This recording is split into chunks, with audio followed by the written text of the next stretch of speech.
Hello, everyone, and welcome to the latest edition of Insider Gaming Weekly, a video game podcast. It is now Friday, May 16th, 2025. I am not, of course, I should say, senior editor Mike Strahl, but I am senior producer, your host with the most, A to the P, Albert Perkins, alongside senior editor Grant Taylor Hill and the boss man, Tom Henderson. Mike has been out for the count with a severe case of PAX plague. Oh my gosh. So if you're listening, Mike, feel better, man. We need you back, bro. So, we need you back at the helm. Grant and Tom, how are you guys doing? Hopefully you guys aren't sick with PAX plague, right? You don't have any kind of plague going on. I didn't catch it via the old computer virus route, so I'm clean from Mike. But yeah, our thoughts and prayers are with the guy. He's been through the ringer this last week. I know he was suffering something fierce. So hopefully he gets back to firing on all cylinders soon. We can come back to our little foursome that we have. Absolutely. Yeah. It sounded a bit odd, but you know what I mean. A bit weird. God, we're like a minute in and it's already turned sour. I'm doing good as well. I'm doing good. Just got back from a small vacation in Egypt. Ooh. Nice. The only downside is that the mosquitoes absolutely chomped on me, so I'm covered in bites at the moment. Oh man. Wow. Yeah, but apart from that, I'm doing good. Doing good though overall. Good trip. I like your holiday snaps, Tom. Yeah, they're always good. Classic. Stay tuned. You guys are going to see it live at Summer Games Fest. Yeah, man. If you guys don't know what I'm talking about, go follow Tom Henderson on socials, because he takes the most incredible panoramic vista images of wherever he goes away on travels. It's gorgeous, stunning. I don't know how the guy puts it together. So go have a look and you're in for a treat, I guarantee you. Well done. Before we get into the headlines for this week, guys, for this week's show, of course, you are listening to Insider Gaming Weekly, a video game podcast. You can subscribe to us. You can follow us. Make sure that you guys smash the like button. Share this out to the masses, because we're basically everywhere. Spotify, Apple Podcasts, YouTube, Amazon Music, Pocket Cast. We are everywhere. Typically live, but recorded for this week since Mikey's out. But make sure you guys are also keeping it up over on insidergaming.com for the latest news, reviews, previews, interviews, exclusives. You can also check out over at our forums at insidergaming.com/forum. We've got you covered. And also, don't forget about the newsletter, man. Oh, huge flex with the newsletter. 52K plus subscribers going strong each and every single week. Upcoming releases for that, esports exclusive columns, so much more. We appreciate everybody's support sincerely. Definitely keeps us going. But with all that said, it's been a few weeks, man. It's been a few weeks, Grant. A couple. 2 weeks, man. Yeah. Right? What have you been playing, Grant? Oh, what haven't I been playing? I actually haven't been playing that much. No, not much at all. So for me, I've been like head over heels in love with Days Gone Remastered, like again, because I liked it the first time it came out. I was one of the few people that did. No, that's a lie. Loads of people like it. It was plagued at launch, right? And Remastered is good. Funnily enough, Remastered came out and it had like a different set of bugs that they've just patched out in like the last day. So that's good. But I love it. It's criminal that we didn't get a sequel, but PlayStation or Sony, I think, didn't want it. So that's where we're at. And I've been digging into like, as well as playing the game, I've been digging into like the lore, because there's a lot of like collectibles. You can pick up like notes and recordings and stuff. Oh, okay. And like a really cool fact that I read, there's like a cameo Easter eggy kind of thing where, do you guys remember the Siphon Filter games? Oh yeah. So I remember. I mean, legendary, friend. So also made by Ben Studio, the team that made Days Gone. Right. There is a really big reference. It's kind of easy to miss, I think. It's in a document you pick up, and it references a bunch of people who are leads or characters in the Siphon Filter series. And it basically goes on to suggesting that in Siphon Filter, it's all about like preventing the outbreaks of like bioweapons and stuff, or something like that. And the kind of the Easter egg is the suggestion that Siphon Filter, a failed mission, caused the outbreak that led to Days Gone. And that's from Ben Studio. And that was like one of the coolest things I read, because Siphon Filter was one of the earliest franchises I remember playing. I sucked at it. Like, funny story, my mum was better at Siphon Filter than I was. Yeah, that game was insanely hard. She was cracked, but I was like 6, so you know. But yeah, I absolutely loved it. So aside from that, it's been Assassin's Creed Shadows, because I'm trying to 100% it. And then re-downloading Kingdom Come Deliverance 2 because Brushes with Death, which is the first major DLC, is out like now. So nice. So that's me. But what about you, AP? Please say you're away from Final Fantasy by now. Man, I'm gonna be honest with you. I'm not done with Final Fantasy yet. I'm gonna be honest with you guys 100%. I have been so busy over the past 8 days. It has been insane with like in real life stuff that I have barely even dabbled into any video games at all. I feel so like completely out of touch and out of the zone here. It's insane. I had to pick up my daughter from Penn State last week, picked her up. She finished up school and everything for her first year. And then from there, man, I've been just running around everywhere. I've been all over the place doing all kinds of things. Busy with work as well. It's just like nonstop, bro. And by the time I get a chance to settle down, I'm too exhausted to like even like get my mind into a game recently. We're a hard-working bunch. It's just like my PlayStation's in the living room. It's like over there, right? And I was on the sofa, and I shouldn't do it, man. I was just laying down. I was playing some Days Gone. Bang! Drop the controller. I fall asleep. I pick it up. Bang, yeah, man. I dropped the controller. And I was like, I can't. Absolutely. It was like 10 p.m. You know. Oh man, I'm curious about Tom though. Tom, I know you got a Stream Deck for traveling. Did you play anything on it? Oh yes, with you to Egypt. So nice. Yeah, I'm glad you mentioned that because I did. Solid. And I played Goat Simulator 3 for the first time. Yeah, I mean that's a game. Yeah, that was a excellent. Game. Yeah, I only played it for one reason, which of course is my son who's 8 years old, and he's you know, he's starting to get into these games, and we played it before we went on vacation, and there's like a little part in Goat Simulator 3 where there's like a builder on a jackhammer, and he's like just flying around on the streets, and it made him, you know, when a kid has that laugh where they can't breathe. Oh, that belly laugh, man. Yeah, like it was just one of those like proud dad moments, especially now that he's getting older, where there's not a lot of like cute moments that kids of that age have. Yeah. And I was like, oh, we've got to take that on the plane. And I also recently got some of the X-Real glasses. I'm not sure if you guys are familiar. Oh yeah, I have with them. The AR one. Yeah. Yep. So they're just like sunglasses, but the AR, you can connect it to your Steam Deck. Sick. I didn't know that. Yeah, you can connect it to anything with a USB-C.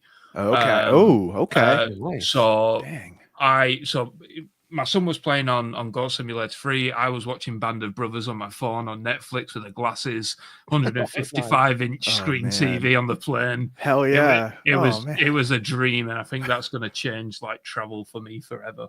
Wow. Yeah. That's a really, really good review that you just gave right there, because I was like kind of looking at those a couple years ago, and I was like, I don't know. I saw a couple of reviews on Amazon.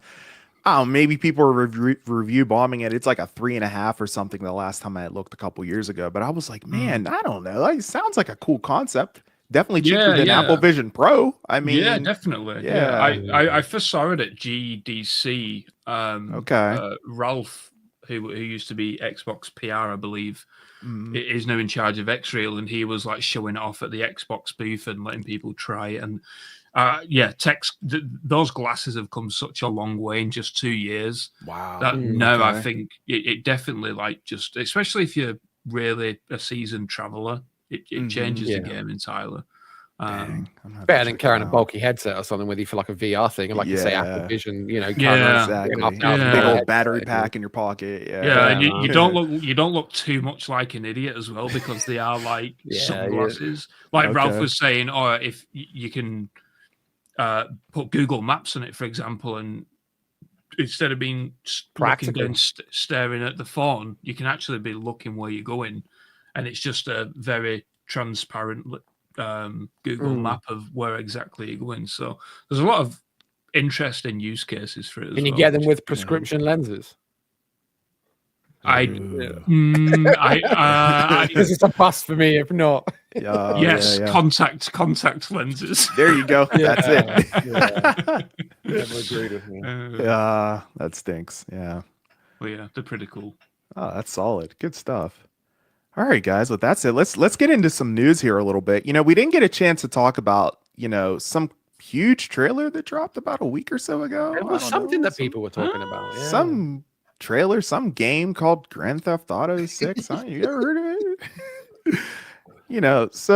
I think you actually called it in the last episode that we did. What if they just dropped the trailer one day and my God, boy, did they ever.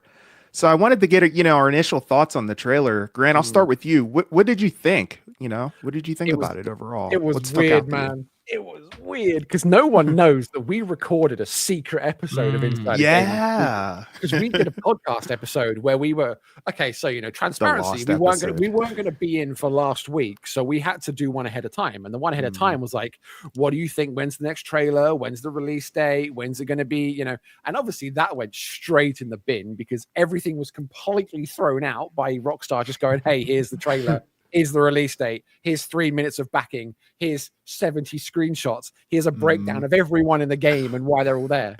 And we were like, well, that's pointless, not the reveal, but the fact that we've done an episode for it. So right. For me, that trailer was like phenomenal. So much better than the first trailer. It looked better. It had so much more meat on those bones, like the character models, everything, the locations, the small details, everything looked incredible. And people now going back and picking out the finer details, like when the dude walks up to speak to Jason, his feet like brush stones along the floor, and the whole beer bubbles in the bottle, and like reflections on the mirror of the car and things like that. It's just like ridiculous. The characters that they've shown look incredible, like that Raul Bautista guy who people think is going to become a playable character at some point. Like it's nuts, and captured on PS5 as well. People are like, there's no way. And then they're like, people are like, yeah, but not that's Pro, not the PS5. Right, exactly. Just the PS5. Like it was like a 5-year-old console. And people are like, oh, but it's not gameplay. It's not gameplay, it's cutscenes. It's like my brother, have you played a Rockstar game? The cutscenes are gameplay. Like it's seamless. Yeah. And you can see that in the scene where Jason turns around and walks into the house. And it's like, that's the transition point where it becomes gameplay. And then Rockstar came out and said, yeah, that's a mix of gameplay and cutscenes. And it's like, expectations shattered, expectations like obliterated. I'm so mad excited. Like it's crazy. I love it, man. So good. The level of detail, like you said, I even did a live stream on my channel talking about the reflection in the mirror, like you just mentioned. That was insane. He's just driving down the street. You could see the reflection. I'm like, oh my God, little details like that. They don't have to add that. And then additionally, whenever I forget the character's name, whenever he was speaking to Jason, whenever he was up on the roof, you can look in the background on the street. There's a car just driving down the street and everything. Like they don't have to add little details like that. And little things like that just make the game come to life. Did you get the little nod, the cheeky little nod from Rockstar when he walks up and he's like, "What are you doing?" He's like, "Just was he just patching some leaks?" Patching some leaks. I love that. I didn't catch that right away. Admittedly, I think it was another breakdown and mention it. I was like, "Oh, that's really clever. Well done, Rockstar." They did well there. But what I like is that they've still left the doors wide open. People think, the running theory is that Jason's an undercover cop and it's going to be like the whole like Bonnie and Clyde thing, but he's going to be like torn between his love for Lucia and his like loyalty to the Force and stuff like that. And it's like that could be a cool thing. Like I dig that, right? Yeah. They did a similar thing with, I don't know if you guys have played Sleeping Dogs. They did a similar thing in that where you were kind of like torn between the fact that you were undercover cop, but then you became so like embedded within the triad. You were like, it's like a brotherhood thing, and you had to ultimately make the decision like which way you wanted to go. You want to be like the villain or the good guy, And I could see them doing that, especially if they say, because we talk about what do we want, and I say I want the reputation system to come back. Are you gonna take Jason and make him be like a good guy, or are you gonna completely stray from the path of the law and become an absolute crook? So much still to be answered, man. Yeah, man. Crazy. We're going to be getting more in the coming months ahead for sure. Tom, what about you? Is there any details that stuck out for you with the GTA 6? Yeah, admittedly, I'm not one of those guys who watch the trailer like 20 times like a lot of people. Like I'm not one of the hundreds of millions of views of, you know what I mean? Like I was on vacation. I watched it once and I think I revisited it again when I had a few drinks and I was like, damn, this looks hella good. Yeah. But yeah, like I mean the biggest thing in that trailer was, of course, the announcement that the game has been pushed back. Which I think, I mean, going back to the secret episode we was going to release last week, I mean, that's what we all thought, right? Is that we are going to see a delay. To me, like, I don't know what you guys think, but to me, May was pretty surprising. And about a year to go. Yeah, you know why I thought it was surprising? Because I thought, and I think a lot of people thought, it was going to be the latter half of 2026 if it was delayed. Yes, that's exactly what I thought, and I think this is where the recent rumors have come in, right? Of all this talk of, is there going to be another delay? I think there is that great debate of history has told us that the game will be delayed, because I think it's happened with GTA 5 and Red Dead Redemption 2. I mean, keep me honest. Yeah, it did. Yeah, I think so. Sounds familiar. Yeah, it's slated for spring, pushed back to fall. Yeah. But because this time they've given a concrete release date, people are now saying, but it is just going to release on that date because this time it is concrete, and the history of those delays doesn't really indicate that there is going to be a delay, right? It's never here till it's here. They could pull exactly. They could pull a La Chimera, and they could delay it on the day it's supposed to come out. They could do that. You know? True. Without telling anyone. Yeah, I think that's where the one of the biggest like scuttlebutts and rumors came around this week is it gonna be delayed again? And it's one of those like you said, like until it releases, it could be delayed at any point. Yeah. Exactly. And just because they've given a release date doesn't necessarily mean that it is going to release. Just because they've not done that before, it just doesn't make sense. Yeah. Games do it all the time. Yeah. That's something exactly that happens with games all the time, not just Grand Theft Auto, you know. Yeah. And I think they must know already, right? Because when it was delayed, a lot of people from Rockstar were not a lot of people. That might be me, you know, making things up, but I think at least a couple of people. I don't know who said it, but there was that thing going around like no one really felt like they believed that it would release in full. Like the guys working on it were like, nah, that's not going to happen. Like they knew. So if they're saying May 26th, like there must be something in the way of like, okay, we kind of know now. We're willing to, you know, we're willing to set in a date rather than like a window. Put our cards on the table. Yeah, I guess. Yeah, I guess that's one of those things where like internal deadlines and public deadlines like kind of blurs the line a little bit. And like I would imagine, like I don't, you know, full disclosure, I've not spoken to anyone at Rockstar about this, but I would imagine there is still people at Rockstar now seeing that data and being a bit like, I'm not sure if this is possible. Yeah, right? there's some guy out there like manually drawing each hair on the back of a dog or something. Be like, I can't do it, man. Yeah, but tracing every leaf on a tree because they're like, you better get this detail right, buddy. But these things are so fluid. Like game development is never we've got to hit this date and it's hit. Like more often than not, dates always get pushed back, and especially on a game like GTA 6 with all of that detail that we saw in the trailer.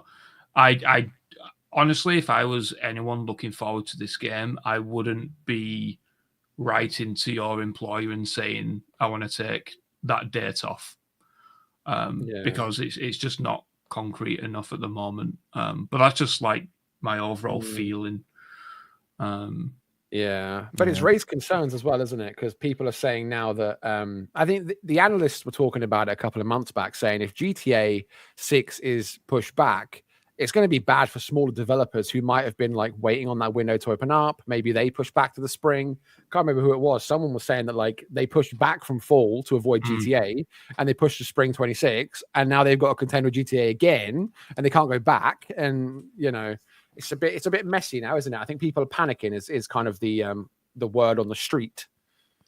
Yeah, it's just the chokehold of what GTA has on the industry, though, right? It's just absolutely insane that one game has such a detrimental impact on what everyone else is doing. And I think like even recently in the Sony financial call, they mentioned GTA 6 outright, like mentioning a competitor, like another publisher and game. Insane, I don't know. man. It's just crazy how big that thing is, and unless you're Devolver. Yeah, because they're releasing the game on GTA 16 no matter what. For a laugh. That's true. Just for a laugh. Yeah, I'm interested to know like what game it is and if it will actually do well. It's a parody or something. Yeah. Well, now that we're talking about GTA 6, I actually have some breaking news from their earnings here. So this came from a tweet from Shinobi602. Says that GTA 6 delay necessary for Rockstar to quote unquote achieve its creative vision with no limitations, says Take-Two CEO. What's his name? Man. Strauss Zelnick. He also doesn't expect any further delays as well.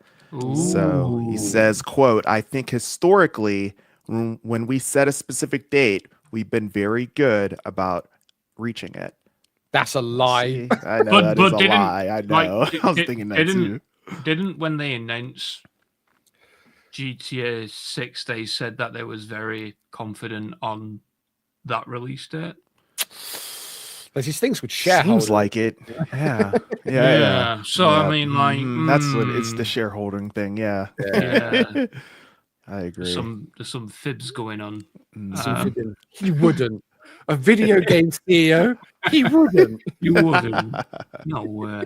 But as well with the delay, like they've even from an investor point of view, it's now the delay has pushed it into the next fiscal year, right? So even if they delay it to October 2026, same year, it's the same year. So investors are not going to be too disgruntled as they probably have been. With this delay. So I don't know. Maybe I'm just being a bit too pessimistic or whatever, and just putting a down on everyone. But I feel like at this point, people are anticipating at least one more delay, Tom, for sure. Yeah. We'll leave it there with that one. But we have one more GTA piece. Yeah. If you want to touch on that. Yes, one more detail. Bring us in, AP. Bring us in. Yeah, so sticking with GTA 6, there's a story that, fans may have, in fact, spotted a child in a screenshot from the game. A child. So, after the trailer dropped, Rockstar dropped, and as we mentioned, a ton of high-definition screenshots from the game, and I believe most of them are over on InsiderGaming.com, by the way, cheap plug. But one screenshot in Q Vicky here to have that screenshot alongside us here if she's able to, if you're watching us up on YouTube, is that a child in a Rockstar video game. Now I know what you're thinking, it's a child, who cares, AP? But bro, this would be the first child in a Grand Theft Auto title, essentially. Speculation is rampant. Tom, I'll start with you. Should children be included in a Grand Theft Auto video game? I mean, if I see a child walking on the street, oh no, Tom, here we go. And I'm in a particular automobile, I might just see how far that kid can fly. Oh man, this got dark real quick, didn't it? Could you imagine if they got you an instant 5-star wanted level? Yeah, I would feel like it should. I looked at the screenshot, and I think that is definitely a child. Like the hair looks like a kind of bowl cut, like what a child would have, and the height of the kid and all that kind of stuff. That's right. We've solved it. There's children in PlayStation in a Grand Theft Auto 6 because that one happens to have a bowl cut. So that means that can't be anything. It can't possibly be, I don't know, an adult with a bowl cut, because that's just silly, right? Yeah, but I mean, I think it's about the right time. Let's speak. No. I think it is a child, but I think it's cinematic only. Yeah, I don't think you can interact with them because because I mean it's just the way that the world is, right? Like that child is definitely having C4s placed under him and Molotov cocktails thrown at him, and I don't know, maybe there's some weird issues with that, like It's definitely issues. Yeah. Yeah, it's just like a step too far for GTA. And But I was just going to say quickly that I remember a few years ago that there was some concerns that like Rockstar with GTA 6 would be like pulling back on the censorship and like, you know, trying to make it a little bit calmer from previous installments. And I don't know, like it just doesn't feel like it's something that they would do, because you can just imagine the mainstream media headlines, right? Of you could kill children in GTA 6. Yeah, they would have a field day. That's it, man. Tabloids be all over that. 100%. And it's, you know what, it's almost like it could do with a crime-free edition. I remember a couple of years ago they were talking about something like that. You know? Yeah, man. I heard they had a logo for it. Yeah, they did. That was fantastic stuff.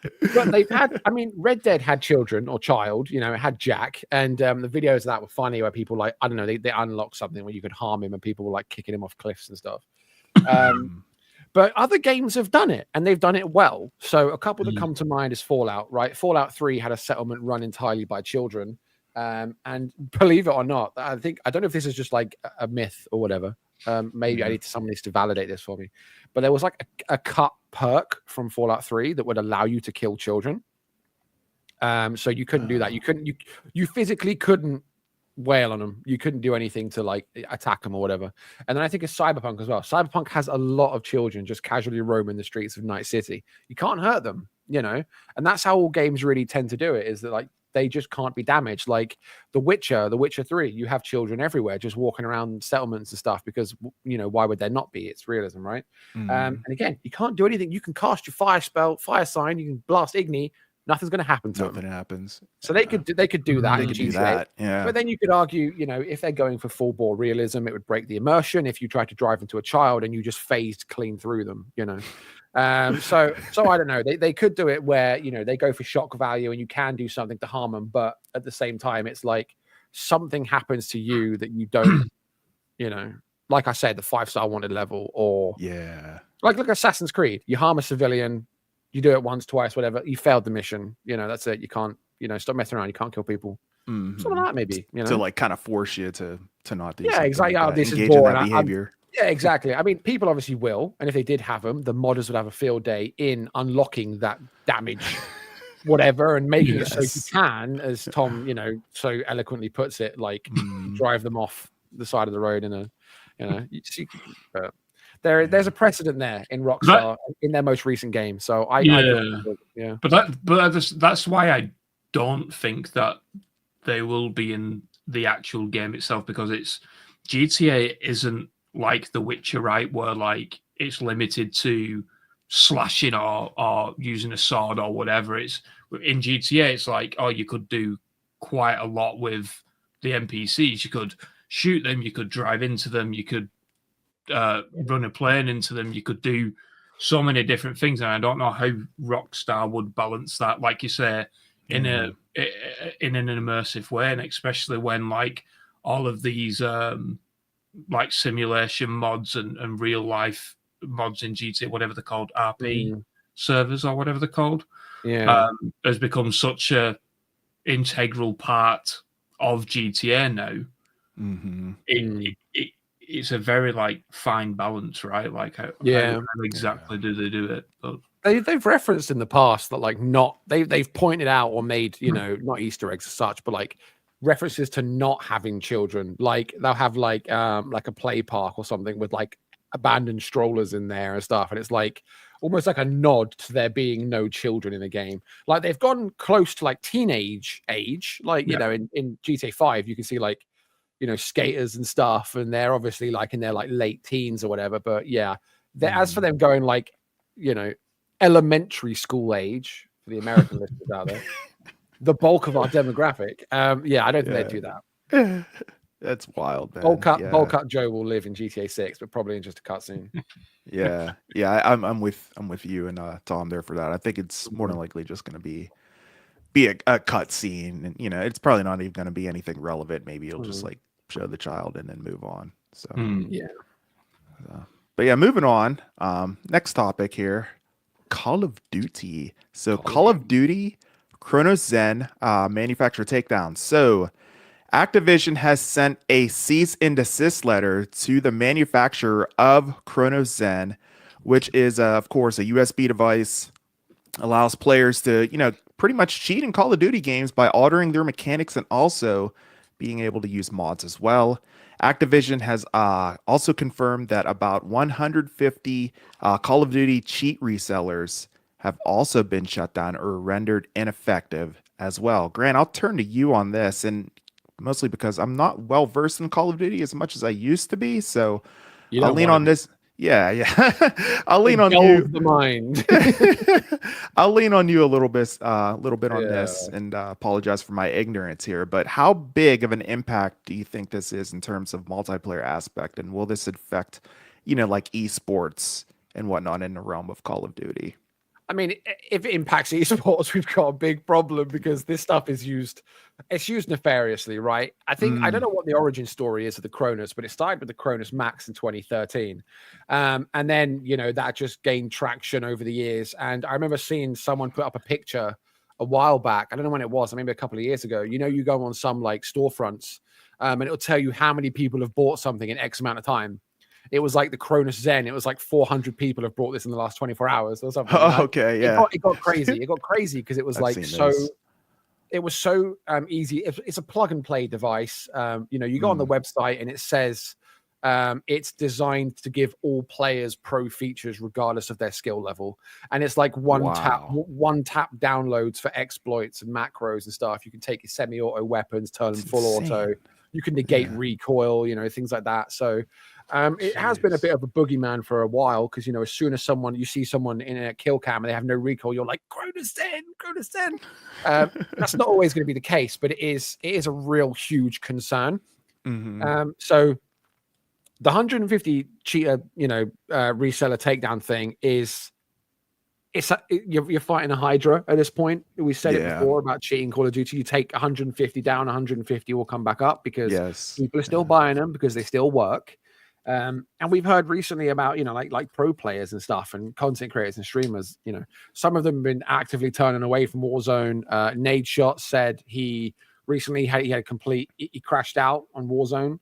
He said he played for 8 hours in every match they were in. They were cheaters, like blatant cheaters. And he's really, he's prolific. He's a really, really well-known guy. He's got a really big profile. So when he says stuff like that, people listen, even though he said it a lot for a very long time. So maybe people are getting a little bit bored of him, but yeah, it's a big issue. And he said, like right now, Verdansk OG, obviously it was a big turning point for the game, exceeded expectations at Activision. But because of the cheaters, he said if there were no cheaters, it would be like the best battle royale right now. But cheaters, you can't, until you get rid of that, it's not, you're not getting anywhere. But the whole like Cronus Zen piece is like, it's just one piece of the much, much bigger picture. Like it's very easy. Like PlayStation started last year, PlayStation do an update to the PS5 that blocks third-party peripherals like the Cronus device. And I think it worked, but obviously it's still a big issue to the point where they're going to chase them down. We'll see if it's successful. They've had success chasing similar, but all they've got to do with the Cronus piece from a legal standpoint, I think, is highlight that it's not used just for that. And they say, well, it's got a wide array of, of uses. Features.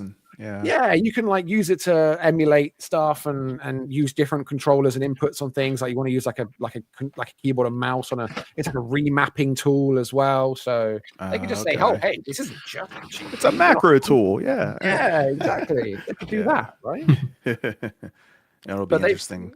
They've cracked down. So the whole, I don't know if you've ever heard the term AP, like Team Ricochet. Team Ricochet is Activision's like anti-cheat agency or whatever. They're the guys that maintain and manage all the innovations in that space. They did a really cool video that showed how they use AI tools to detect way faster than a human can. That's scary, right? Wow. How if someone's cheating. So they had a scene where they showed a couple of people with a kill cam. One is like really quite obviously cheating. The other one isn't. Very similar circumstances. But the AI thingy monitoring it was able to detect that didn't look normal.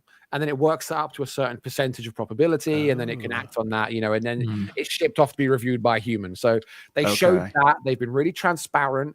they put in a widget thing recently in Warzone where it says someone kills you and you think, no, that was suspicious, I don't like that. It will tell you everything about that kill, like where they were, what they had on at the time, if they had a UAV, if you were appearing on their minimap, and it will tell you everything about, so you can, it's so you make more accurate reports and you don't just spam report everyone. They were cheating, which is what I do. But yeah, so they're making strides and innovations, but at the end of the day, I just don't feel it's enough. Yep. Can't stem that tide. Yeah, I'm of the same opinion as well. Like, it's got to the point where I'm just sick of hearing about it all.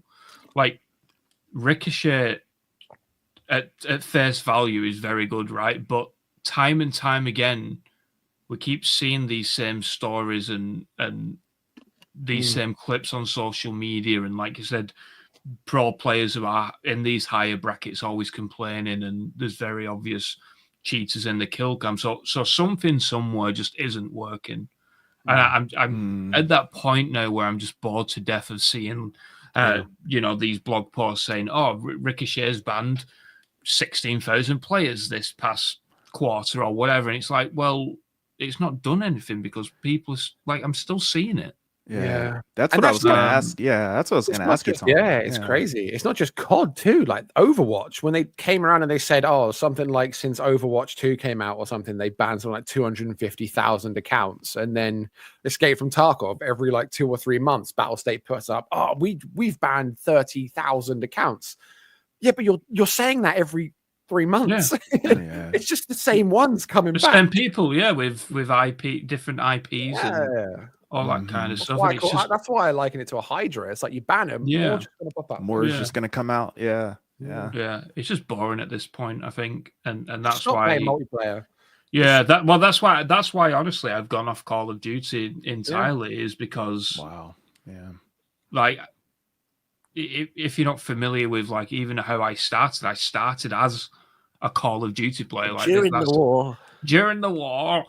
But that's how I got into like doing all this, like whatever this has ended up to be. And it's like it's just so like sad to say, like, it is. To be one of those people, right? When your friends say, oh, you're buying the new Call of Duty this year, and it's like, probably not.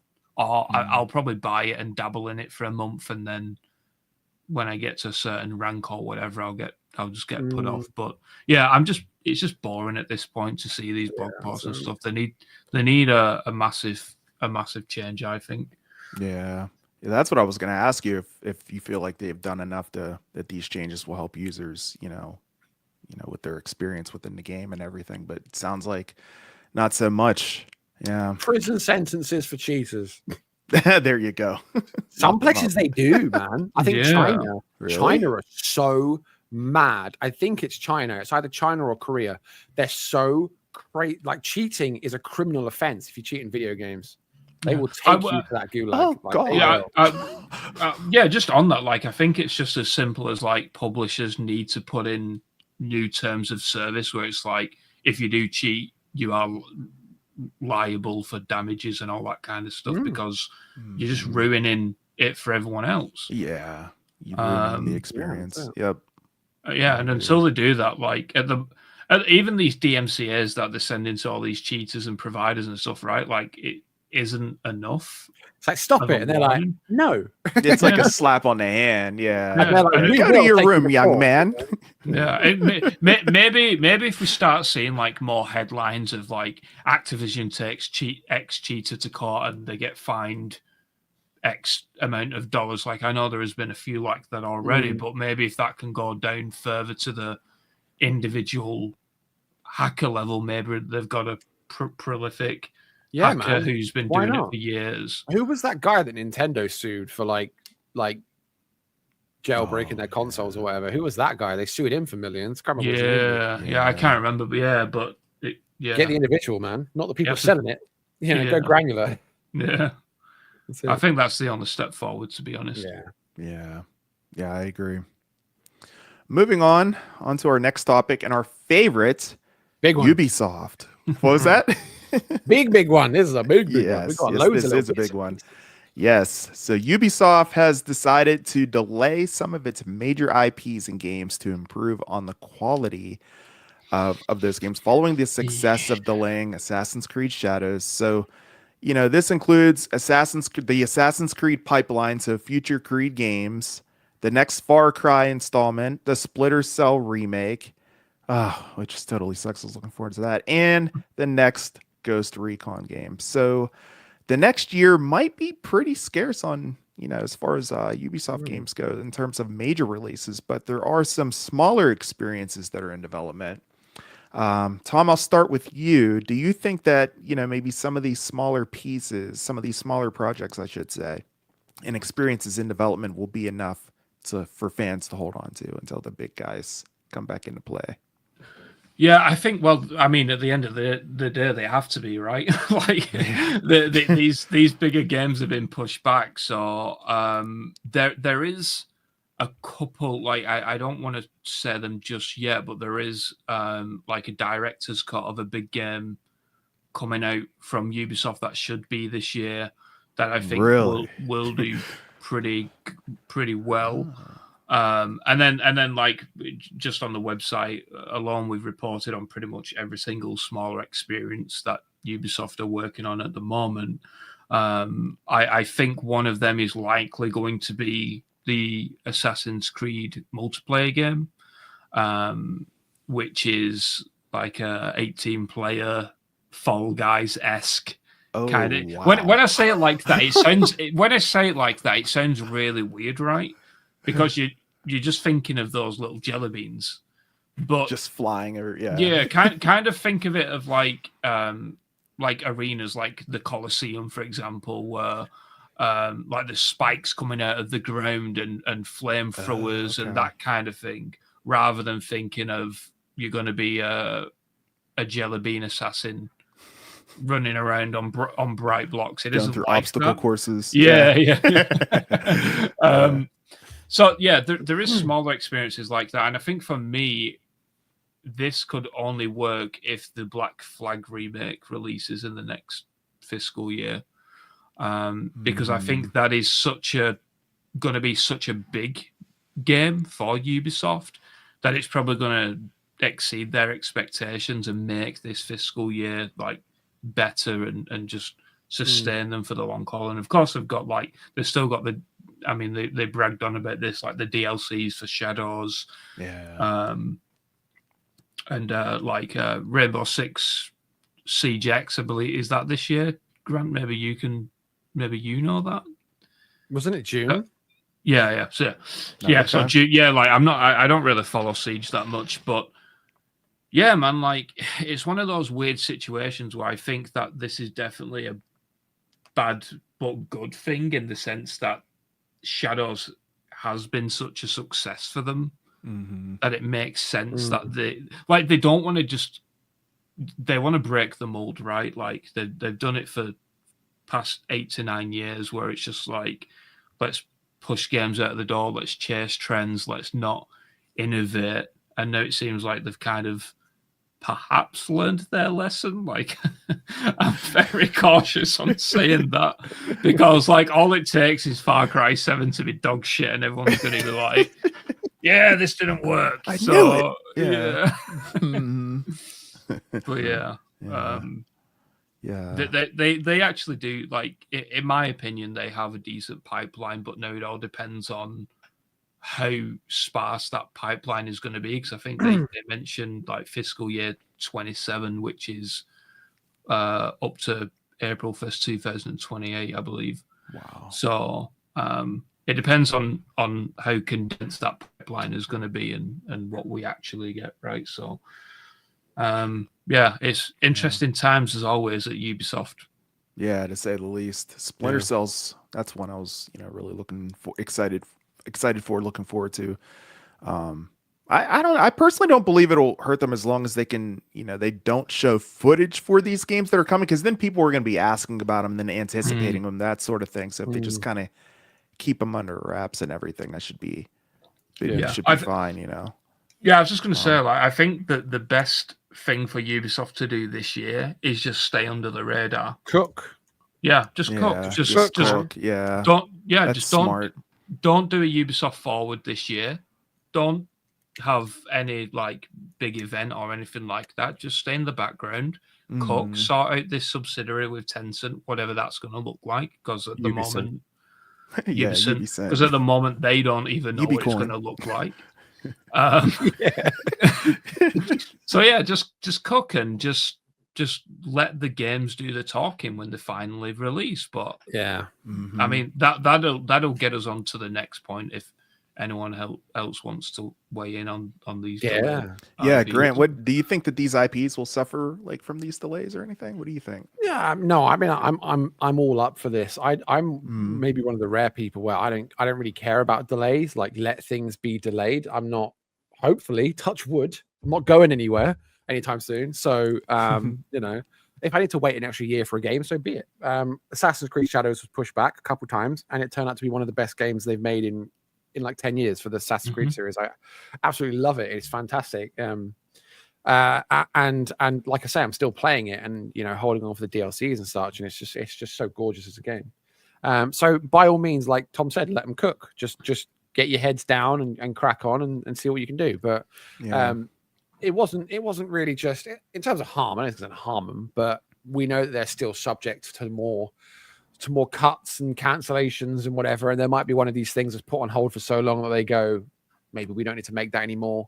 The other news that broke with their financial update was that, what was it, they're going to try and get down to 110 million euros over the next 2 years. So you know, how you got one ponders, how do you do that? You cancel projects, you lay people off, you shut studios. You know, that's the only way to get, you know, take that weight off your bottom line is to get rid of things you're paying for. So that means less premium food in the company canteens, you know, things like that, you know.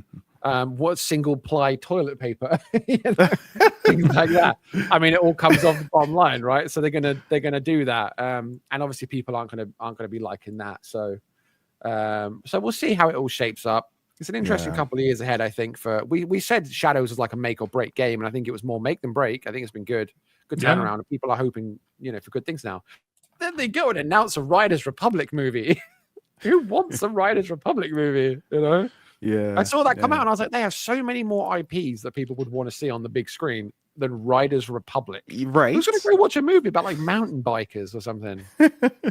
Give us a Splinter Cell movie or something, you know? That'd be glorious. I'm still waiting for the Metal Gear movie, so that would be the next closest thing. You know? Yeah, man, crazy stuff. Yeah. But you know, there's all sorts. Sands of Time remake coming.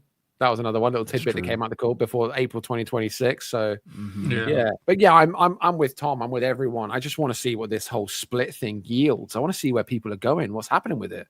You know, these top franchises they've pushed out the way. You thought that they'd be invigorated with Tencent coming on board and, you know, perhaps pumping some cash into the coffers, you know. So you wouldn't think they'd make a transition like that and then they'd have pushbacks, but maybe it's because logistically they went head over heels for the move and they haven't figured out how it's all going to work yet, and they're like, this is disruptive.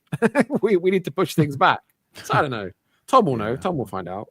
I mean, I just wanted to weigh in on the whole cost reduction thing as well, because absolutely, that was going to be the next thing. So by all means. Like that's the thing, right? Is that they want to push for quality and they want to give these games time to cook, but then at the same time they're announcing, hey, we need to reduce costs by 100 million over 2 years. Now, I'm not sure if this is like widely known, but it's something that I mentioned in the in a tweet that I did yesterday. But they had cost-cutting measures last year, which was only 25 million euros, and that saw 462 people laid off.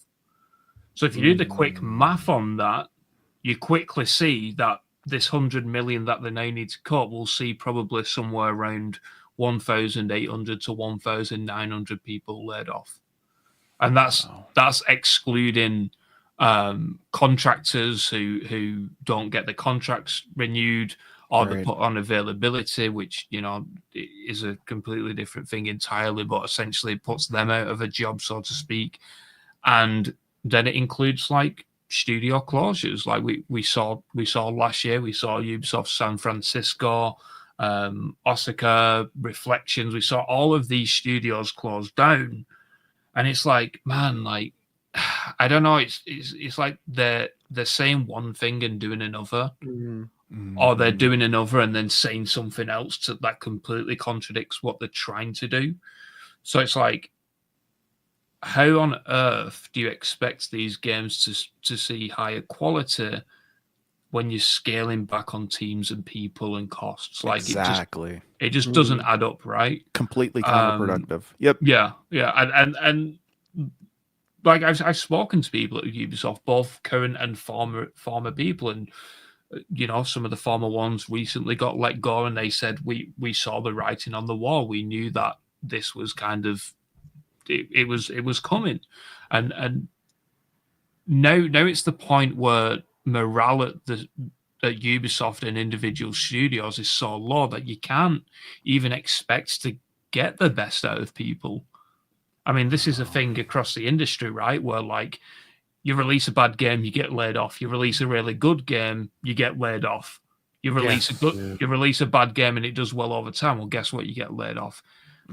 The lack of security and this lack of like, just a lack of security in the industry is just not good for anyone. And like I just feel for people that I do speak to, and they're like, like I don't know really what to do. Like I'm in this job where I could be laid off tomorrow, and I can't necessarily find another job in the industry because there isn't any, or it's very hard to get into. And this is why we're seeing quite a lot of people leave the industry. If you're on LinkedIn a lot, you'll see that developers are now working for completely different industries altogether, where it's like, oh wow, I didn't know there was that kind of crossover. But there isn't a crossover there. They just wanted to get out. Yeah. And it just proves how dire the whole situation is at the moment. That's scary to think about. The morale is definitely not good. Yeah. Wow. Yeah. I don't know. Not a good transition to move on from that, but to move on. A couple other headlines we wanted to talk about for this week. Fortnite Mobile for iOS.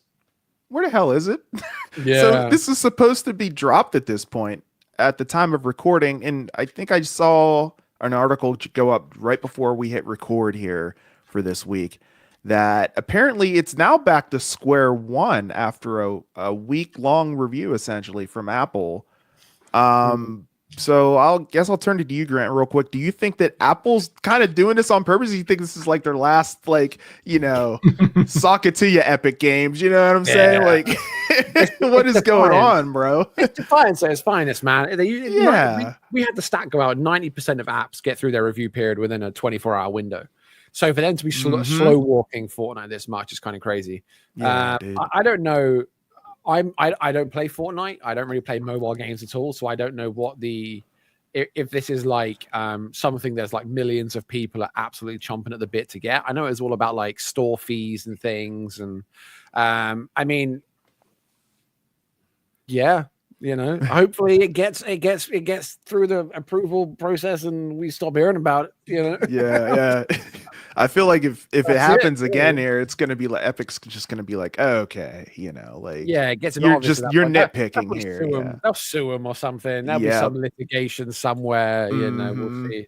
Yeah, this could go on a lot longer for sure. Yeah, man. Next up, Steam. So Steam, they had a data leak this week, but thankfully Valve confirmed that the leak did not breach Steam systems and no action is necessary as far as like passwords and stuff like that.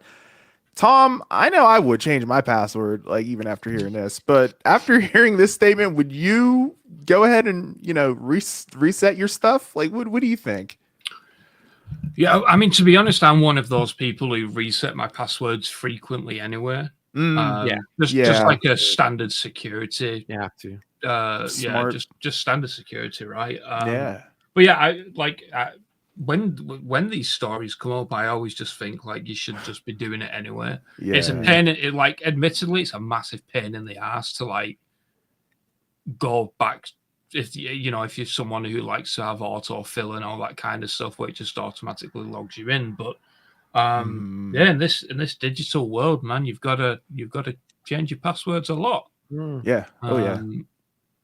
So yeah, like just change it and yeah. It takes 2 seconds, right? Maybe a little longer if you have the whole 2-factor authentication thing going on. Yeah. Just don't forget it and you'll be fine. Yeah, exactly. Apex Legends set to decline even further over the next few months as EA is anticipating a drop of 40% in net bookings for the game in fiscal year 2026. Grant, do you think that the brand will recover, or do you think this is a slow death pointing to the beginning of the end? This is what I said, man. This is what I said when we were talking about the Titanfall cancellation. I was like, you're doing the IPs, you're not doing anything with it anymore. You're not making any more games for it.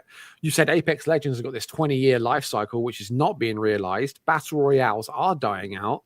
And to say that for the people that make it to come out and say, yeah, we fully expect it to lose like half its money or half its revenue or whatever over the next year, like that's indicative of nothing else except their complete lack of faith in it. They know the writing's on the wall, they see it, they know it, their projections aren't looking good, and people don't really care about it much anymore. I don't see anything big about Apex. I didn't see anything. It's just one of those it's a BAU game now. People that play it. People that don't. It's not moving mountains. It's not doing anything like Warzone did or what Fortnite did with the whole like OG revival stuff and whatever. And even if it did, I don't know anyone that plays it. I don't know a single person that plays Apex Legends. I know people that used to play it. Yeah, exactly. Maybe I'm not in the right circles or something. I feel like people say that they used to play it, but now they play X other battle royale. So I think the whole. It gets to what's the threshold? What's the cutoff point? 40%? Well, it's 50%, 60%. When do you say maybe we're going to just skeleton crew this and just prepare to sunset it? Exactly. I agree. I think the golden goose has well and truly died.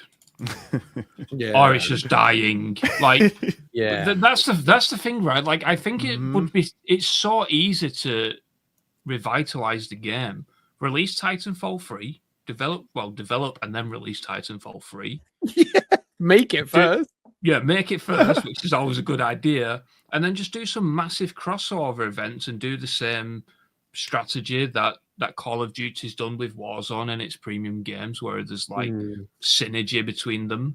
It's the same thing that Battlefield's going to do with their free-to-play Battle Royale. So just replicate it, and I think that's the next kind of level, right, of like this golden goose battle royale genre, is having that synergy between the free to play element and the premium element. And I think, like, imagine just Titans being in Apex Legends, for example. Like, that would be pretty cool. That would be badass. Like just like they fall randomly in the middle of the map, and it's like a race to get one, and then maybe all the teams have to destroy it or something. That alone sounds awesome. It sounds like an amazing concept. I mean, Respawn, if you want to hire yep, there it is. There it is. I might leak it before it releases, but no. Imagine. Tom Henderson confirms. And Clair Obscur Expedition 33 DLC balanced weapons and skills, also addressed bugs, resolved map-related issues in this update. It also included a huge nerf to one of the characters, reducing his damage by 40. What's up with this 40% thing? Like, what's going on here? I have no idea. Man, that's huge. That's a huge number, by the way. Do we think there might be fallout from fans for nerfing? What's the character? Stenhall? Is that how you pronounce the character? Do you know what? It's really weird. I know people that have fallen in love with Expedition 33, but because of the turn-based element to it, we've said before in this show, I don't play turn-based games. Yeah, I remember you mentioned that. That's it. But people think it's different because it's like real-time turn-based. Like there are like quick time events in the you got to do things. It's more interactive, but I don't care. But all-star cast looks good, looks great, fantastic, critical acclaim. But then they turn around and they say that they're focused on improving it now, and they have no further plans for any extra gameplay elements, no extra DLC, no extra content. It's like, is that a missed opportunity? Did they not realize how popular it's going to be? Like the French president, Macron, comes out and says, like, he praises the game, you know, because obviously it's a French team. And it's just like to take it and then, because it's only single player, you know, and then you imagine that in a couple of years, sorry, that's really ambitious. A couple of months, it's going to be one of those, I remember that game. Yeah, what happened to that? Oh, they didn't do anything else with it. So it just, you know. And then they release Expedition 34. Everyone goes nuts for it, you know? I don't know. Right. It's a bit weird. Yeah, they made some questionable changes and stuff. But I think it was more like it was something was being exploited. So they turned it down, and people were like, "Oh no, my exploits." Yeah, I just think it's a bit weird that you do see games like this quite a lot, where it's this incredible thing. They did the same thing with Baldur's Gate. I think it was at Baldur's Gate. They released that, and then they said they've got no plans to do anything else with it. And then they were like, we've got no plans to do anything at all with Baldur's Gate ever. So, yeah, I guess sometimes it's just not on the cards to extend something. But yeah, that's it. Have to wait and see. I haven't really dabbled into that too much, but it's definitely curious to say the least. Yeah. So. But yeah, I believe that's it for all our quick hit stories for this week. We're not going to do trivia this week because it's not the same without Mike. So yeah, man, we'll hold that off for next week and everything. Because then we might go over him on the scoreboard and he wouldn't be happy with that. And you know, I think he is leading anyway. Yeah. We have one more. Yeah. Go on, Albert. Yeah. Oh yeah, I was going to say we got one more the marathon story. Tom, you wanted to touch on that. Yeah, so this came live, or should I say the news story broke about an hour before we started recording, but essentially an artist has come out and said that Bungie has plagiarized some of their work.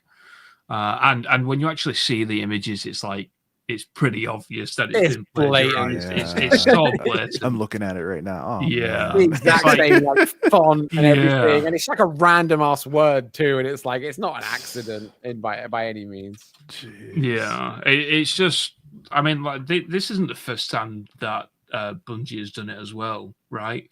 They did it with Destiny 2, I believe, and it's just like one of those. Like, I don't know how stuff like this passes. Whatever process they've got on, like that, you know, they have these teams. Well, I imagine, you know, Bungie do. I'm not sure, but teams that are responsible for ensuring this stuff doesn't happen, and perhaps they've used, perhaps like they've experimented with AI or something like that, and AI has used those images as source images and just directly copied and pasted them. But yeah, it's just so blatant, and it's like, man, I feel for the person whose work has been stolen, because they said, like, at the end of the day they don't really make money from doing this stuff, and they're just trying to make ends meet, and something like this happens, and it's a big kick in the face. Yeah, total slap in the face. I completely agree. Man. Tom, you also had something on Ubisoft as well? Oh, yeah. So, let's go back to my favorite talking point. Yeah, back to Ubi. So, earlier today, I did an article on Ubisoft and the CEO's son, Charlie Guillemot, returning to Ubisoft.